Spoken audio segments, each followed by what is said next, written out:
అన్ని బంగారు నగలపై ఇంకా 1% తగ్గింపు ఇద్దాం. వజ్రాభరణాలకు క్యారెట్ 5000 రూపీస్ తగ్గింపు ఇద్దాం. వెండిలో కూడా తగ్గింపు ఇద్దాం. మీ లలితలో బంగారం, వజ్రం, వెండి తగ్గింపు ధమాకా. మీద కంప్లైంట్ ఇవ్వలేదు, మాస్టర్కి ఎవరితోనే ప్రాబ్లం లేదు.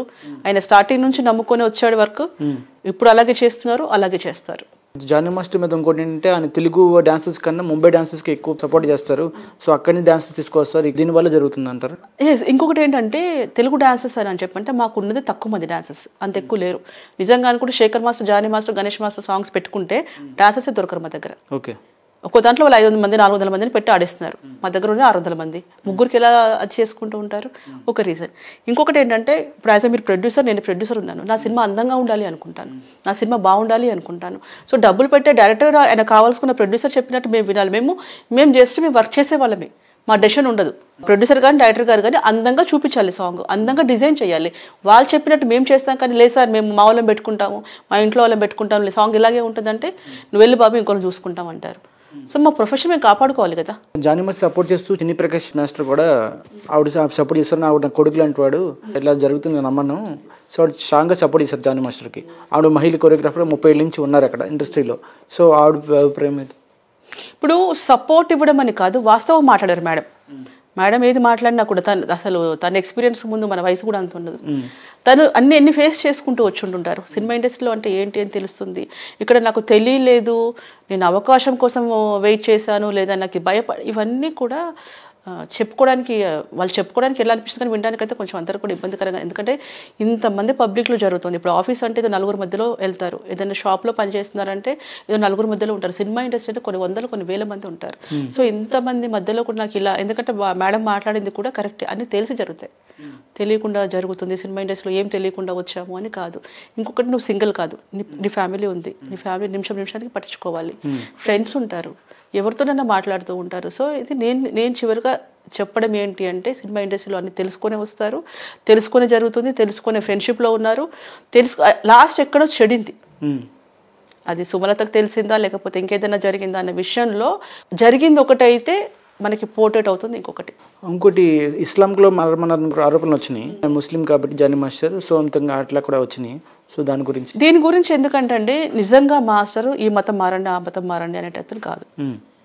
మాస్టర్ని అట్రాక్ట్ చేయడం కోసం, మాస్టర్తో క్లోజ్గా ఉండడం కోసం, ఇప్పుడు మాస్టర్ ముస్లిం కాబట్టి తనలాగా ఉండుంటే బాగుంటుందేమో అనుకొని ప్రయత్నాలు చేసిన ఎవిడెన్స్ కూడా మా దగ్గర ఉన్నాయి. ఓకే, నెక్స్ట్ ఏంటంటే సుమలతనే మతం మారమని చెప్పాలి ఇప్పటి వరకు. ఇంకొకటి ఏంటంటే నేను ఇంతకుముందు కూడా వేరే దాంట్లో చెప్పాను, షారుఖ్ ఖాన్ వాళ్ళ మిస్సెస్ హిందూ, ఆమీర్ ఖాన్ వాళ్ళ మిస్సెస్ హిందూ, సల్మాన్ ఖాన్ వాళ్ళ మదర్ ఒక ఆవిడ క్రిస్టియన్, ఒక ఆవిడ హిందూ. వీళ్ళందరికీ రాని లవ్ జిహాద్ ఇక్కడ ఎందుకు వస్తుంది అంటే దీన్ని బట్టి అర్థం ఏంటంటే ఎందులో ఇరికించవచ్చు ఆయనని, ఎందులో తన ప్రాబ్లం చేయొచ్చు. ఒక దాంట్లో తప్పించుకుంటే ఇంకో దాంట్లో ఇరికియడం. అప్పుడు కేసు పెట్టినప్పుడు కూడా ఏంటంటే ఇలా లైంగిక వేధింపులో గురయ్యాడంట అని చెప్పేసి అన్నారు. మన పెద్ద మనుషులు ఇప్పుడు ఈ కమిటీలో ఉన్న ఒక పెద్ద ఆవిడ ఏమన్నారు, అప్పుడు నీ ఏజ్ ఇంత అనుకుంటాను కదా, ఇంత కాబట్టి నీకు పోక్సో కూడా వర్తిస్తుంది అని సెకండ్ యాడ్ చేశారు. అన్నీ ఫస్ట్ చేయలేదు. ఒక మేడం చెప్పారులేండి ఆవిడ మీకు పోక్సో వేయొచ్చు అంటే సలహాలు అనమాట ఇవ్వడం. ఇప్పుడు మనం ఎట్లా బాగాలేం కదా, పక్కన కూడా బాగుండకూడదు. సో వేసారు. వేసినప్పుడు వాళ్ళు ఒకటన్నా ఆలోచించాలి. డి షోలో 18 to 25 or 20 అని వేశారు. డి షోలో కూడా జోడీ అన్నప్పుడు కపుల్ చేస్తారు. కపుల్ చేస్తున్నప్పుడు ఈ ఏజ్ పిల్లల్ని ఎలా తీసుకెళ్లి చేయించారు? ఏజ్ ఫ్యాక్టర్ ఉంటుంది కదా. నువ్వు వేస్తే సంస్థనన్నా మోసం చేయాలి. ఈనాడు సంస్థ మీద మేము కంప్లైంట్ ఇస్తాం. ఎందుకంటే మీరు తక్కువ చిన్న పిల్లల్ని తీసుకొచ్చి ఎట్లా జోడీ చేశారు. మాస్టర్ పాయింట్ ఆఫ్ వ్యూలో ఏముంటుంది, వీళ్ళు కపుల్ చేస్తున్నారు అంటే వీళ్ళు ఏజ్ పెద్దదే. సపోజ్ గోకాడు అనుకుందాం, ఆ టైంలోనే గోకాడు అనుకుందాం. మా దృష్టి ఏముంటుంది అంటే 18+ కదా వీళ్ళు చేసేది, చిన్నపిల్లలది కాదు కదా. ఎందుకంటే మేము ఇచ్చే జడ్జిమెంట్ కూడా తేడా ఉంటుంది.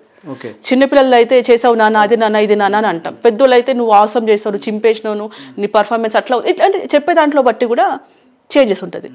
దాంట్లో ప్రియమణి మేడం కూడా అడల్ట్కి చేసే కామెంట్ చేశారు. పెద్దమ్మాయి వచ్చి చేసింది అనుకుందాం, ఏది మీరు చెప్పే గోకడం దగ్గర ఓకే అనుకుంటే కనుక. సో 18+ అయితే నువ్వు సంస్థను మోసం చేసి ఉండాలి, రాంగ్ పేపర్స్ అని నువ్వు ఇచ్చి ఉండాలి. తర్వాత మొన్న ఏమంటున్నారు, 14 or 15 ఏజ్ ఉండొచ్చు నాకు. 14 or 15లో మీ ఇంట్లో వాళ్ళు సైన్ పెట్టారా నీకు ఇలా చేయొచ్చు, అడల్ట్ కంటెంట్ చేయొచ్చు. సో వాళ్ళ మీద యాక్షన్ తీసుకోవచ్చు. లేదు కళ అన్నప్పుడు ఎవరైనా చేయొచ్చు అంటే మన ఇండియాలోనే చైల్డ్ లేబర్ తీసేద్దాం. కళ వేరు. ఎంత ఇప్పుడు అప్పట్లో ఓంకార్ గారి షోలో వచ్చినప్పుడు ఒక చిన్న పాప రితికనా పిల్ల దీపిక ఏదో ఒక అమ్మాయి డాన్స్లో కొంచెం పర్ఫార్మెన్స్ చూపిస్తేనే అంతమంది గోల పెట్టారు, ఈ పిల్లలతో ఇలాంటివి ఎందుకు ఐటమ్ సాంగ్స్ చేపిస్తున్నారు అని. సో అలా జరుగుతూ డీ షో అన్నప్పుడు అన్ని డాన్స్ షో అన్నప్పుడు కనుక్కొని వస్తూ ఉంటాం. సో ఆ ఏజ్లో నువ్వు ఎలా పర్ఫామ్ చేస్తున్నావు అనేది పబ్లిక్ గమనించారు. నెక్స్ట్ నువ్వు ఏజ్ సంస్థలను మోసం చేసి ఉండాలి, లేదు సంస్థనే మోసం చేసిందని ఎట్లయితే అట్లా అయింది అని చెప్పేసి అనుకున్నారు అనుకోండి, అక్కడ మాకు ప్రాబ్లం అయింది కదా. సంస్థ మీద మేము యాక్షన్ తీసుకోవాలి. ఎందుకంటే మీరు అలా పెట్టడం వల్ల మేము పెద్దోళ్ళు అనుకున్నాం. మేము పెద్దోళ్ళు అనుకున్నదే నువ్వు 18+ అన్నావు కాబట్టి పెద్దాం అనుకున్నాం. అక్కడ పోక్సో ఎట్లా వచ్చింది? సపోజ్ మాస్టర్ గోకిన్ అనుకున్నా కూడా అప్పుడు పోక్సో ఎట్లా వర్తిస్తుంది? మీరు 18 to 25 అన్నాక ఎట్లా వర్తిస్తుంది? డీ షో తర్వాతనే మాస్టర్ దగ్గరకు వచ్చావు. 19లో వచ్చావు, 19లో వచ్చాను అని చెప్పంటున్నావు. 19లో వర్క్ చేయలేదు, సాంగ్ చేయలేదు. రాగానే మాస్టర్ తీసుకొని పోయి నేనేం చేయలే. 20లో లాక్డౌన్ వచ్చింది. 20లో లాక్డౌన్ వచ్చిన తర్వాత 21 తర్వాత సాంగ్స్ లేవు. 22లో నువ్వు వచ్చావు మాస్టర్ దగ్గర. 23 తర్వాత ఇద్దరు గొడవలో వెళ్ళిపోయారు. 24 వరకు మీరు మాట్లాడుకోలేదు. 14 నెలలు మీరు మాట్లాడుకోలేదు. సో అప్రాక్సిమేట్లీ 1.5 year 2 years నువ్వు అక్కడ ఉన్నావు. సో 4 years ఎక్కడ వచ్చింది నీకు? అంటే ప్రతి ఒక్కటి అబద్ధమేనా? 4 years హరాస్మెంట్ ఎక్కడ జరిగింది నీకు? 4 years 5 years నేను రాలేకపోయాను అని చెప్పేసి అంటే లాక్డౌన్లో ఎట్లా వచ్చాడు మాస్టర్ మీ ఇంటికి? సో ప్రతి ఒక్కటి క్షుణ్ణంగా ఆలోచిస్తే, ఎందుకంటే ఒక లైఫ్ అండి, ఒక లైఫ్. ఎందుకంటే రీసెంట్గా కూడా నేను ఒక అతనికి 20 సంవత్సరాలు జైలు శిక్ష పడింది. 20 సంవత్సరాలలో వాళ్ళ మదర్ చనిపోయారు, లైఫ్ కొలాప్స్ అయిపోయింది. ఆయన ఫ్యూచరే 20 years అంటే అక్కడ అయిపోయింది. 40 ఏళ్ళ తర్వాత బయటకు వస్తే నిర్దోషగా బయటకు వచ్చాడు. 20 సంవత్సరాల తర్వాత శిక్ష అనుభవించి. సో ఆయనకి ఏం న్యాయం చేస్తున్నాం మనం? సారీ అంటారు, అప్పుడు ఏం చేస్తాం మనం? సో ఇలా కూడా ఈయనకు కూడా ఏంటంటే ఒక జీవితాన్ని, ఒక ఫ్యూచర్ని ఇలా చేయకూడదు. ఇలా చేయడం పాపం, కరెక్ట్ కాదు. ఎందుకంటే ఇద్దరు కలిసి ఉండి మాట్లాడుకొని చేసుకొని ఏదో తేడాలు వచ్చినాయని చెప్పేసి మిగతా వాళ్ళ పర్సనల్ ఖర్చు పెట్టుకొని ఇదంతా చేయడం కరెక్ట్ కాదు. సో మాస్టర్ కూడా 1 సంవత్సరం 2 సంవత్సరాలు అలా స్టెప్ బై స్టెప్ ఎక్కుంటూ ఇంత స్టేజ్కి వచ్చారు. ఇంత స్టేజ్కి వచ్చిన తర్వాత మొత్తం ఆయన కింద డౌన్ చేయాలని చూస్తున్నారు. అంటే ఆవిడకి సపోర్ట్ ఉన్నారు వెనకాల ఎవరైనా ఇట్లా ఉండబట్టే కదా. లేకపోతే ఇప్పుడు ఒకటి పొట్టోడి నెత్తి పొడుకోడు కొడితే పొడుకోడి నెత్తి దేవుడు కొట్టాడంట. అట్లా ఇప్పుడు మీరు ఉండొచ్చు, నేను బాగున్నాము, ఓకే ఆయన హింసించాము, జైల్లో వేసాము, అట్లా చేసాము, ఇట్లా చేసామని ఇంకా మీకు పగ చల్లార్తలేదేమో. కానీ వాళ్ళు బాధపడే టైం ఒకరోజు వస్తుంది. ఎందుకంటే నేను అన్నాను, ఇద్దరిని పనిష్ చేయండి, చేస్తే ఇద్దరిని వదిలేసేయండి. ఎక్కడ జరగంది అంత క్రూరంగా ఏదో చంపేశారు, రేప్ చేశారు, ఇట్లా ఇవన్నీ కాదు కదా. వాళ్ళకే అది లేనప్పుడు కలిసి ఉండి ఇలా ఇరికించడం అనేది చాలా బాధాకరం. సో మాస్టర్కి వచ్చిన బెయిల్ కూడా కొంచెం క్యాన్సిల్ చేయించడానికి, అవార్డు క్యాన్సిల్ చేయించడానికి ఇప్పుడు బెయిల్ ఇచ్చారంటే వాళ్ళకి తెలీదా? ఎందుకు ఇస్తారండి? ఉన్నత న్యాయస్థానం ఆలోచించే బెయిల్ ఇస్తుంది కదా. అంటే వాళ్ళకే మీరు సవాల్ ఇస్తున్నారా? నా ఇష్టం వచ్చిన ఏజ్ పెట్టుకుంటాను, నా ఇష్టం వచ్చినట్టు నేను చేసుకుంటాను, మీరు ఏం చేస్తారో చేయండి అన్నట్టుగా మీరు న్యాయస్థానాన్ని సవాల్ చేస్తున్నారు వీళ్ళందరూ కూడా. ఇప్పుడు మేము కలిసి ఉన్నాను, నా ఇష్టం వచ్చినట్టు నేను ఉన్నాను, నా ఇష్టం వచ్చినట్టు బిహేవ్ చేశాను, కేసు పెట్టాను, ఇప్పుడు ఎట్లా చేస్తారో చేయండి అనేది అంటే న్యాయస్థానానికి సవాల్. ఇప్పుడు నిజాలని బయటపడతారు. అంటే న్యాయస్థానం చేస్తారంటే ఆవిడ మెడికల్ రిపోర్ట్స్ కూడా ఇచ్చారు కదా, దాన్ని బట్టి కదా పోక్సో కేసు పెట్టారు. ఏది ఆవిడ మెడికల్ రిపోర్ట్ సబ్మిట్ చేసి ఉంటారు కదా కోర్టు. మెడికల్ రిపోర్ట్ ఎవరైనా చెప్పారు? మెడికల్ రిపోర్ట్ అసలు మీకు తెలిసే మాట్లాడుతున్నారా? మెడికల్ రిపోర్ట్ ఎలా వస్తుంది? ఎప్పుడు జరిగింది అమ్మాయికి? రేప్ చేసిన అన్నది ఏజ్ ఎప్పుడు? ఎవిడెన్స్ ఏముంటుంది? 24 hours లోపలనే ఉంటుంది. ఇన్ని సంవత్సరాల తర్వాత ఎట్లా వస్తుంది? అంటే ఏజ్ ఫ్యాక్టర్ సంబంధించిన ఏజ్ ఫ్యాక్టర్ కాదండి. మీరు ఆ టైంలో జరిగింది అని చెప్పడానికి, ఆ ఏజ్ సడన్ గా నేను 14-12 సంవత్సరాలు జరిగినప్పుడు ఉంది అన్నప్పుడు మీకు 24 hours లోనే మెడికల్ రిపోర్ట్ వస్తుంది. ఈ సంవత్సరంలో ఎట్లా వస్తుంది రిపోర్ట్? జస్ట్ పోక్సో అనేది మీరు నాకు వాట్సాప్ లో మెసేజ్ పెట్టినా కూడా పోక్సో చట్టం వర్తిస్తుంది. అమ్మాయి వెళ్ళి నేను ఆ పలానా టైంలో ఇట్లున్నాను, ఇప్పుడు మా నాయనమ్మనే ఉంది, మా తాతని పెళ్లి చేసుకుంది, నేను చిన్నప్పుడు పెళ్లి చేసుకున్నాను కాబట్టి నాకు ఆయన ఇష్టం లేదు, ఆయన పోక్సో పెట్టబడి కూడా తీసుకొని లోపలేస్తారు. అది పోక్సో చట్టం.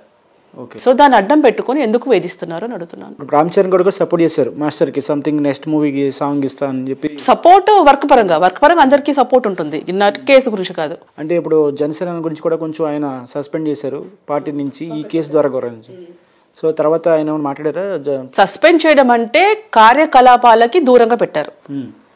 ఈ కేసు ఎప్పుడైతే క్లీన్ షీట్ అవుతుందో అప్పుడు వచ్చి యథావిధిగా తన వర్క్ తను చేసుకుంటారు. అంటే ఇప్పుడు జానీ మాస్టర్ ఫ్యామిలీ విషయం ఎలా ఉందంటే ఆవిడ మదర్ కూడా కొంచెం హాస్పిటలైజ్ అయ్యారు. అట్లా ఎవరైనా అంతే కదా. ఇప్పుడు కొడుకెళ్ళి జైల్లో ఉంటే ఏ మదర్ మాత్రము అట్లా ఉంటారు చెప్పండి? అది కామన్ అందరికీ, ఎవరి ఫ్యామిలీస్లో అయినా సరే.